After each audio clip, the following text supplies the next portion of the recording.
Anyone who has played BTD6 for longer than 10 minutes probably knows what the single best upgrade path in this game is. That's right, the top path Alchemist. Berserker Brew and Stronger Stimulant are simply some of the most important upgrades in this game that are useful in every situation, basically, and combine well with so many towers to provide some of the most cost-efficient defense in the game. They have been meta ever since they were introduced, and I honestly wager they will be meta for the entire game's life. That being said, it would be kind of surprising then if a tower so universally beloved and widely used was being used kind of wrong by a whole bunch of people. Me included. Now, I was already aware of the obvious, and I'm going to get this out of the way very, very quickly. You could probably guess this video might be about cross-pathing. And the main reason I initially intended to make this video was simply to send the message to people that, hey, the 320 crosspath is typically better than the 301. You see, when crosspathing the Alchemist, most players go for the faster throwing upgrade because, well, it makes it throw the potion that buffs the towers faster, which obviously means more buffs. And in the past, the middle two upgrades, Stronger Acid and Perishing Potions, didn't at all affect its ability to buff towers, meaning that anytime anyone went to get an Alchemist, they would always go for faster throwing over Perishing Potions. However, that was now years ago. For multiple years, it has been the case that now getting Perishing Potions actually strengthens the buff you get in terms of how long it's able to stay up. Now, I already knew about this change, and I knew that that meant that actually the middle path was more efficient when it came to keeping buffs up than the faster throwing Alchemist was. And really, I was just going to make this video to be like, hey guys, I'm gonna lab the numbers, and yeah, what do you know, the numbers say this is better. And don't get me wrong, that's basically true. But there's actually a lot of other things I didn't know about Alchemists that I learned while doing this labbing, and some of them kinda caught me off guard. So let's get into it then. Most people already know, but let's just make sure we're all on the exact same page. When you buy Berserker Brew, it will throw a potion every 8 seconds at a nearby monkey, which grants it +1 damage per hit, plus 10% range, plus 2 pierce, and plus 11.1% attack speed. Or in other words, 10% of the attack cooldown is lost. Meaning that if the wait time in between attacks was 1 second before, now it's 0.9 seconds. This isn't really super important to the video, but just a quick PSA for anyone who isn't as experienced with using Alchemists. It will always try and throw the Berserker Brew at whichever tower is closest and not buffed, whereas with the AMD or Acidic Mixture Dip, that is just thrown at random towers. Just wanted to make that distinction because, of course, if you didn't already know that, then you might have thought that the Berserker Brew was also random. One last thing to note is that regardless of how much you increase the attack speed of the Alchemist, there is a hard limit to how often you can buff a tower. With the normal uncross-path Berserker Brew, you have to wait 5 seconds before you're able to apply another buff to the same tower, and 4 seconds with the 320. Okay, with all that said, let's look at the statistics then. Now, I'm mostly going to be looking at 3 stats when it comes to these towers. The first one is going to be the amount of attack buffs they provide on average per second. And when I say attack buffs, I want to be clear, I don't mean how many times it throws a potion a second. I mean how many times a tower is able to attack per second before it will start losing the buff early because it's attacking too fast. The second statistic I'm going to be measuring is the uptime of the potion. Assuming the tower doesn't use up the potion early by attacking too quickly, how long does the tower have the buff before it wears off, and we have to wait for the Alchemist to throw another potion? The last stat is the cost efficiency, how much in-game money you have to spend compared to how many attack buffs per second that gives you per amount of time you spend that much money. We're comparing this to attack buffs per second because, to be honest, it's the most important statistic here. While the uptime isn't irrelevant, it's certainly less relevant than the amount of attack buffs that can be provided per second, as most towers that are good with Alchemist will use up the entire buff before the 5 seconds has passed. One last thing, if some of these second durations sound a little bit long, then just a quick reminder that if you're playing the game in fast forward, that means that time goes 3 times as fast. So if it feels like some of these second durations are too long, that's probably why. I believe they are accurate. With all that said, the stats of the uncross-path Berserker Brew is that for 2,595 cash, they will give you 3.125 attack buffs a second with a 62.5% uptime. This means that for about every 830 cash you put into the tower, you are getting 1 attack buff per second. Okay, well obviously that doesn't mean much until we start getting some cross-paths to compare with. So let's look at the 301 first. The 301 costs 3,295 and provides 3.91 attack buffs per second, and it has a 78.1% uptime. it's actually less cost efficient than the unupgraded Alchemist. A 301 Alchemist now costs about 843 in-game cash per 1 attack buff per second gained. Whereas if we look at the 320, which may cost a slight amount more at 3,380, it's actually far more cost efficient. It provides 5 attack buffs per second with a 75% uptime, which actually means that it's the single best Alchemist in terms of cost efficiency at 1 attack buff per second gained per 676 cash spent, which is the single best ratio out of all the towers we're testing today.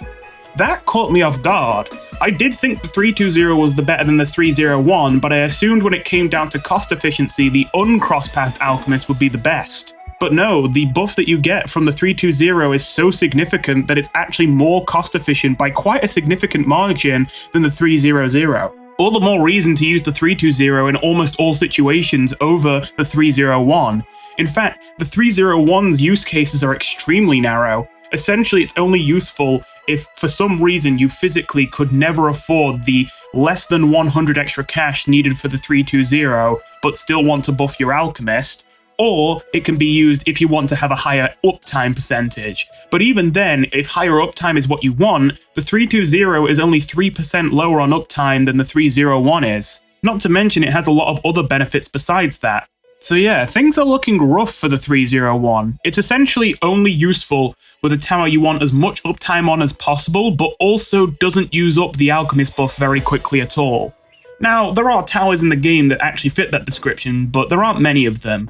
A good example would be the Never Miss Ace, because of the fact that every time it shoots out a bunch of darts, it's actually very powerful with an Alchemist, because not only you are buffing every dart, and now that they're homing, they're not going to miss, and you're giving them lead popping and +1 damage per hit when they already have a lot of pierce, but on top of all of those benefits, it also only uses up 1 attack of the Alch buff every single time it shoots out darts, even though it shoots out more than 1 dart, and yet every single dart gets the buff, which means that it's really easy to keep a max uptime Alchemist on a Never Miss Ace. That being said, the Never Miss Ace, of course, is a tower you don't see a whole lot of. Even though it can be really strong with the Alchemist, the main problem is you kind of need to get the Spectre in the late game, but the Spectre is the complete opposite. It uses the Alchemist buff extremely quickly, and so it's kind of hard to use this strategy, although it's certainly not weak if you find a place that you can use it.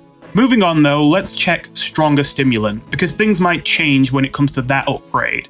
It's quite expensive, basically doubling the total cost of the tower to 5,835 cash for the uncrosspath Stronger Stimulant. That will provide 5 attack buffs per second with a 150% uptime. This makes it the single least cost efficient of the 6 alchemists we're looking at today at 1,167 in-game cash spent per 1 attack buff per second gained. However, let's be fair to the 400, we're basically ignoring all the statistics about him that are good in this number. The uptime goes from 62.5 to a 150% uptime, which is useful because while it is more than 100, that of course means you can now keep 2 towers buffed perpetually, just with a little bit of, downtime in between each one. The potion now lasts 12 seconds instead of 5, but still is thrown every 8 seconds. And once again, you can also reduce the cooldown before you're allowed to throw a potion on a tower again by getting the 420 crosspath.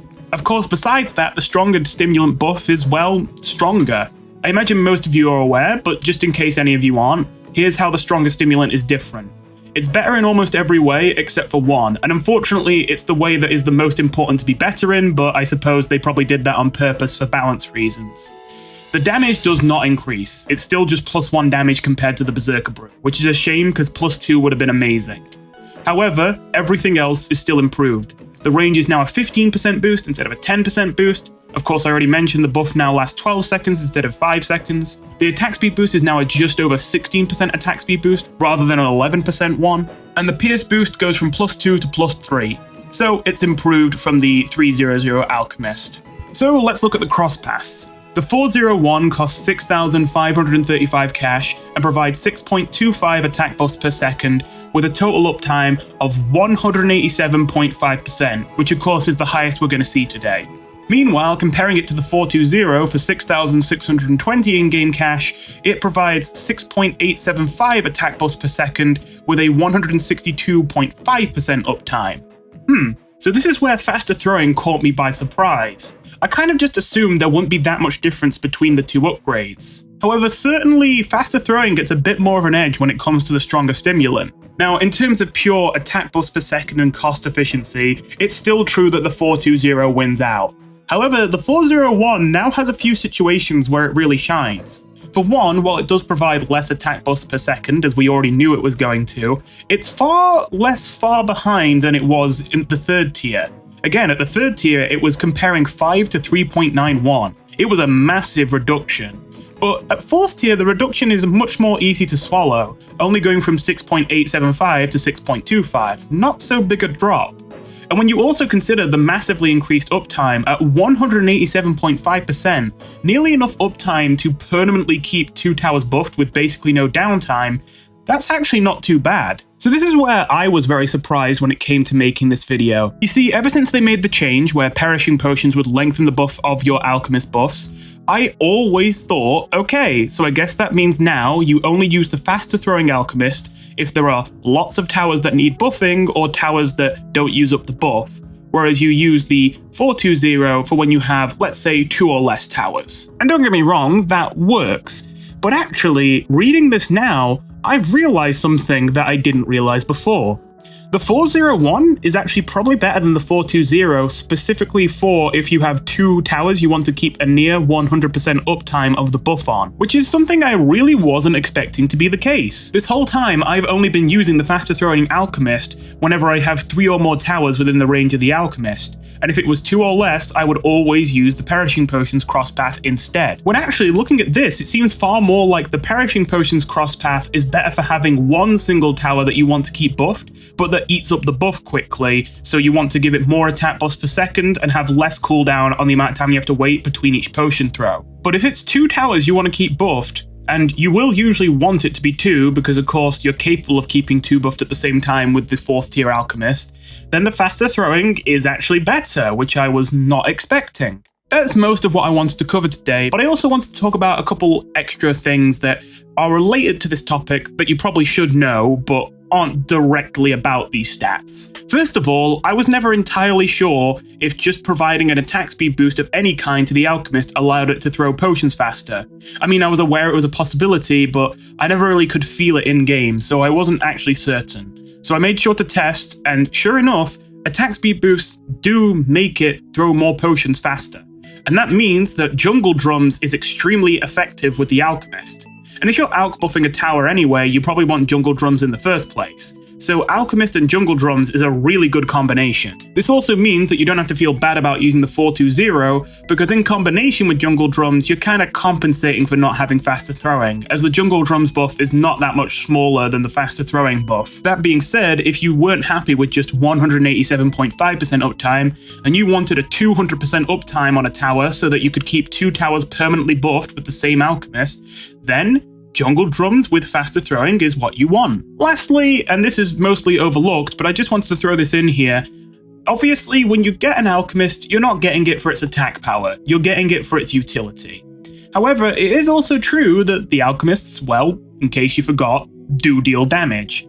And, well, the stronger stimulant is no exception. Now, you know I love my obscure interactions and stuff when it comes to games like this, and I think Perishing Potions is a very overlooked upgrade. No, I don't blame anyone for overlooking it. I definitely think it needs some buffs, which is kind of funny to say, but I think it only sounds funny to say because we forget this upgrade exists as anything but a cross-pathing tool for the Alchemist.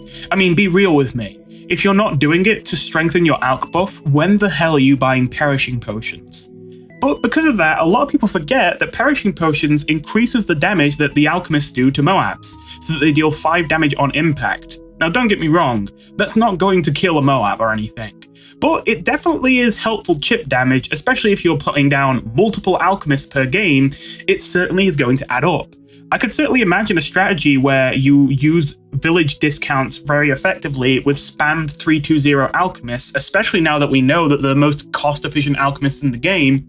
And yes, maybe one of them alone just throwing a bunch of potions at a mob isn't going to do much, but certainly if you have 3 or 4 different 320 alchemists all doing pentuple damage with their potions, they're not going to be a main mob defense, but the amount of damage that they provide isn't insignificant. It's certainly a lot better than the damage boost you get from getting faster throwing. And again, I understand this is quite a minor part of what you're thinking about when you get an Alchemist. Obviously, when you get an Alchemist, the main thing you're just thinking is, I want the buff and I want the best buff.